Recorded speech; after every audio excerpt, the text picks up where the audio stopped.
Hey everyone, in this video, I'll show you how to receive money on Apple Pay. Let's get started. First, open the Settings app and scroll down and tap Wallet and Apple Pay. Make sure that Apple Cash is turned on.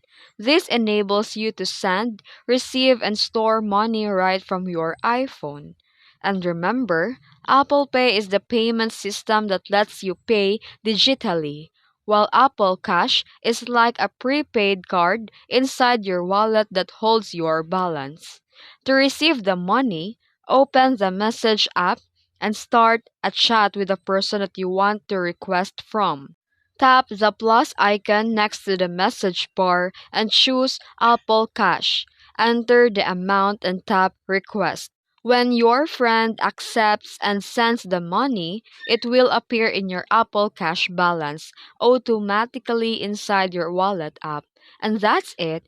You've successfully learned how to request and send money with Apple Pay. If this video helped you, don't forget to like and subscribe for more tech tips. Thanks for watching.